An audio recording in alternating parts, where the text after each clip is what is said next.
Students, hope you all are fine. कुछ questions मैंने आप लोगों को भेजे थे पीडीएफ फॉर्म में और फोटोज़ फॉर्म में कि आप नोट डाउन कर लीजिए। एक बार मैं आपको एक्सप्लेनेशन दे देती हूँ भाई उन क्वेश्चंस का। अगर आपको कोई दिक्कत होगी तो आपके डाउट्स क्लियर हो जाएंगे। आपका क्वेश्चन है, consider three charges each Q at the vertices of equilateral triangle of side L. What is the force on the charge Q placed at the centroid. 10th में मैथ में या science में centroid का concept हमें clear हो जाता है, आ जाता है आप लोगों के लिए। जैसे मान लो मेरा ये ट्रायंगल है ए बी सी, ये मेरा ट्रायंगल है ए बी सी। ये एक इक्विलेटरल ट्रायंगल है। इक्विलेटरल यानी कि एक ऐसा ट्रायंगल आप सब जानते हैं जिसकी तीनों साइड्स इक्वल हैं, और ये इसका सेंट्रॉइड है। नाउ सॉल्व करने से पहले हमें सबसे पहले इसमें निकालना है ए डी। ए डी हम कैसे निकालेंगे? ट्रायंगल देखिए भाई फिगर में A B D. In triangle A B D ये हमारा 60 डिग्री है। ए डी हम लोगों का बच्चों मीडियन है, यानी कि ये एंगल भी 30 का है और ये भी हमारा 30 डिग्रीज का एंगल है। तो अगर मैं ए डी बी ट्रायंगल लूँ तो मेरा कॉस थीटा क्या होगा? कॉस थीटा मेरा होगा A D by A B, या कॉस 30 की वैल्यू होगी A D by A B. Therefore, AD is equal to AB cos 30 degree. AD is equal to AB cos of 30 degree. Trigonometric equation से, trigonometric chapter से cos 30 की value क्या होती है? √3/2। A B हम लोगों का क्या है इस क्वेश्चन में? A B, A C, B C, ये सब हमारा क्या है? एल है। तो ए बी की जगह मैंने एल ले लिया, तो ए डी के लिए आपकी इक्वेशन बन गई √3L बाई में 2। नाउ अब देखिए क्या एक और चीज़ क्या है। एक कॉन्सेप्ट आता है हमारा कि जो हमारा सेंट्रॉइड है, हमारा जो सेंट्रॉइड है वो किस रेशो में डिवाइड करता है। जैसे ये जो सेंट्रॉइड है ये एडी लाइन को 2:1 में डिवाइड कर रहा है। Centroid divides in the ratio 2:1। Therefore अगर मेरे पास ए डी की वैल्यू है और ओ मेरा सेंट्रॉइड है, हाँ जी बच्चों, अगर मेरे पास ए डी की वैल्यू है और ओ मेरा सेंट्रॉइड है, तो मेरी ए ओ की वैल्यू कितनी होने वाली है? A O is equal to 2 by में सम ऑफ दीज 2, यानी 3। 2 बाय में 3 ए डी। अगेन फिर से देख लीजिए, जो ओ सेंट्रॉइड है वो ए डी को 2:1 में डिवाइड करता है। Centroid O divides AD in the ratio 2:1. Therefore, AO is equal to 2/3 AD. AO is equal to 2/3 of AD. That is equal to 2/3 into √3L by में 2. AD की value आपके पास है, उसे मैंने यहाँ पर पुट कर दिया है। Therefore, AO की वैल्यू कितनी बन जाएगी आपकी? इजी है भाई। AO becomes equal to L by में √3। AO becomes equal to L by में √3।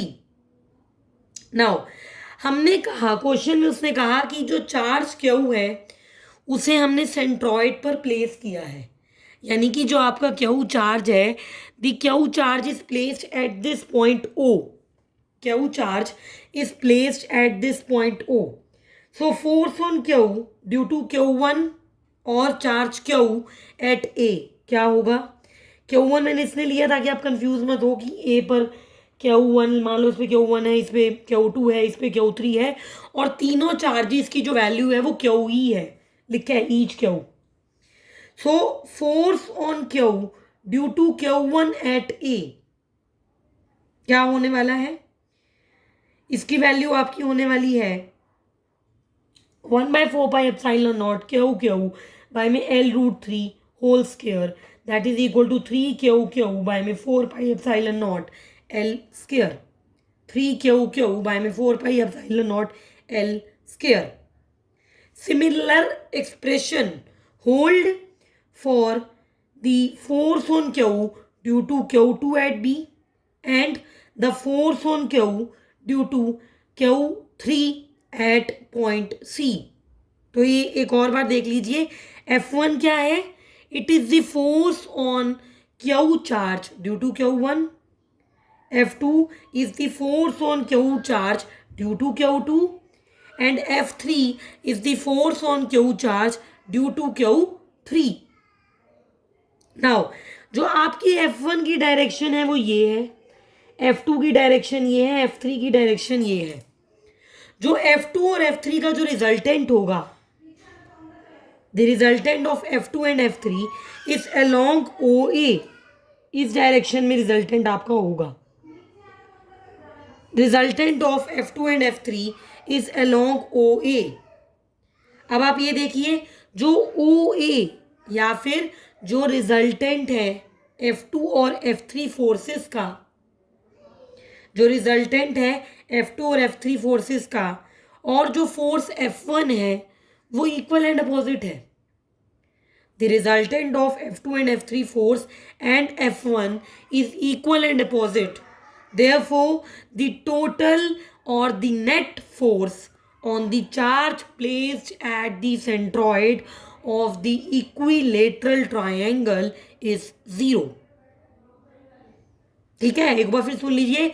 F1 फोर्स कौन सा है? जो Q चार्ज पर Q1 की वजह से लगता है, जो A पर है.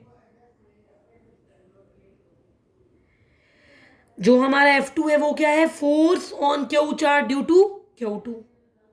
जो F3 है वो क्या है? Force on Q charge due to Q3. और जो F2 और F3 का रिजल्टेंट है वो अलोंग OA है. The resultant of F2 and F3 is along OA. And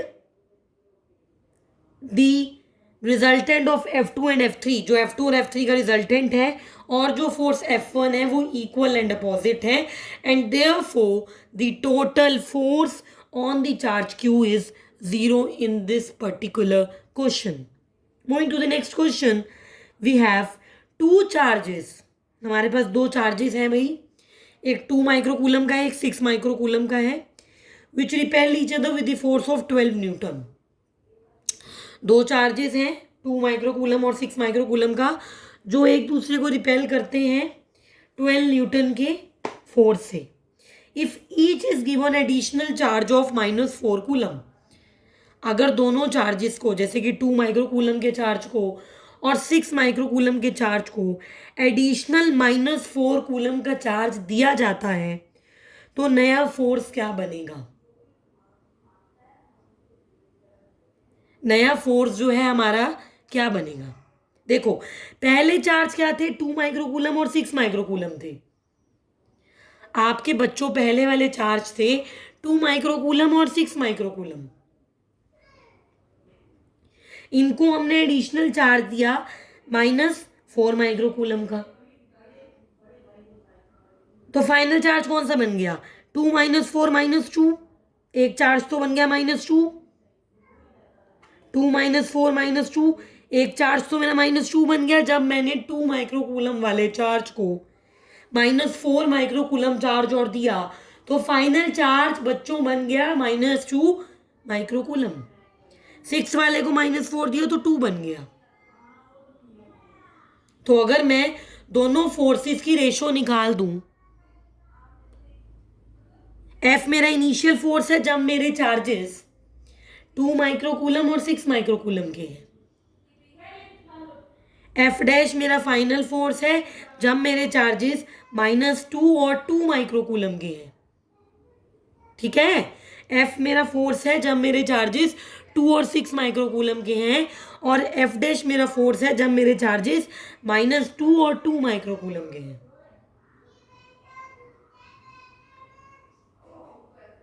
तो आप इनकी रेशो निकालोगे, बनेगा -1/3. It becomes equal to -1/3. F dash by F है आपका -1/3. therefore F dash is equal to -F/3 और -12/3 और -4. तो जो आपका F डैश या जो फाइनल फोर्स बन गया, जो क्वेश्चन में आप लोगों से पूछा गया है, वो है -4. So I hope these two questions are very familiar to all of you, आप लोगों को समझ आ गए हैं. Moving to the third question. A small sphere of mass 1 gram carries the charge of 6 microcoulomb. The sphere is suspended by the string in the field of 400 Newton coulomb inverse acting downwards. Calculate the tension in string. देखिए, एक मेरे पास मास है 1 ग्राम का जो 6 microcoulomb का charge carry कर रहा है, और जो फील्ड वहाँ पर है या जिस एरिया में उस चार्ज को मैंने रखा है, उस चार्ज को मैंने खड़ा किया है, किसी चीज़ से सस्पेंड किया है, वहाँ पर जो फील्ड है वो 400 की है. टेंशन की वैल्यू क्या होगी इस केस में? टेंशन की वैल्यू होगी force plus M G. Force यानी कि क्या हुई? Plus M G. F E is the force due to electric field and M G is the weight. ठीक है बच्चों, तो टेंशन की वैल्यू क्या बन जाएगी? Q E plus M G. Q यानी कि 6 इंटू 10 की पावर -6, ई यानी कि 400 प्लस मास आपका 1 ग्राम है तो 10 की पावर -3 इंटू जी इज 9.8, तो टेंशन आपकी ये आ जाएगी. अब अगर क्वेश्चन पेपर में थोड़ा सा चेंज होकर के आपके लिए आता है और वहां पर ये आता है कि अगर चार्ज 6 माइक्रोकूलम की जगह -6 माइक्रोकूलम का है तो टेंशन की वैल्यू क्या होगी? अगर आपका चार्ज 6 माइक्रोकूलम का नहीं है, -6 माइक्रोकूलम का है, तो आपकी टेंशन की वैल्यू कितनी होगी? कुछ नहीं करना, बहुत इजी है. यहाँ पर आपने क्यू ई फोर्स लिया है, यहाँ फोर्स माइनस क्यू ई ले लो. पॉजिटिव चार्ज पार्टिकल है, क्यू ई लिया है. नेगेटिव चार्ज पार्टिकल है, माइनस क्यू ई ले लो. और जो जो इक्वेशंस हैं, जो जो वैल्यूज हैं चार्ज की, इलेक्ट्रिक फील्ड की, मास की, जी की, वो पुट कर दो और वैल्यू निकाल लो.